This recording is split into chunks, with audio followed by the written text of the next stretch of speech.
గ్యాంగ్లోని ఉన్నత విద్యామండలి ముందు బీజేవైఎం నేతలు ఆందోళనకు దిగారు. బీజేపీ యువ మోర్చా రాష్ట్ర అధ్యక్షుడు మహేందర్ ఆధ్వర్యంలో ధర్నా చేపట్టారు. ఇంజనీరింగ్ విద్యార్థుల సీట్ల భర్తీలో అవకతవకలను ప్రభుత్వం అడ్డుకోవాలని బీజేపీ యువ మోర్చా రాష్ట్ర అధ్యక్షుడు మహేందర్ అన్నారు. ఇష్టారీతిన డొనేషన్ల పేరుతో అధిక భారం మోపుతూ ఫీజుల దోపిడీకి పాల్పడుతున్న కళాశాలల యాజమాన్యంపై కఠిన చర్యలు తీసుకోవాలని డిమాండ్ చేశారు.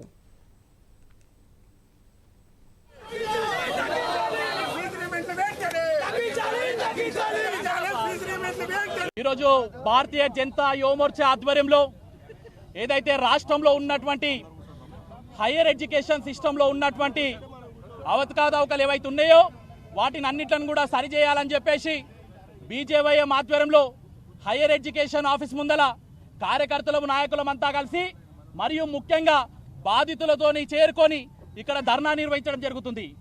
ముఖ్య ఉద్దేశం తెలంగాణ రాష్ట్రంలో ఉన్నటువంటి ఏవైతే ఇంజనీరింగ్ కాలేజీలు ఉన్నాయో ఆ ఇంజనీరింగ్ కాలేజీలు సీట్ల భర్తీ విషయాలలో అనేకమైనటువంటి అవకతవకలు ఉన్నాయని చెప్పేసి భారతీయ జనతా పార్టీ ఆధ్వర్యంలో అనేక మార్లు ఫిర్యాదులు చేసినప్పటికీ కూడా ఈ ప్రభుత్వానికి ఈ అధికారులకు ఎటువంటి సోయి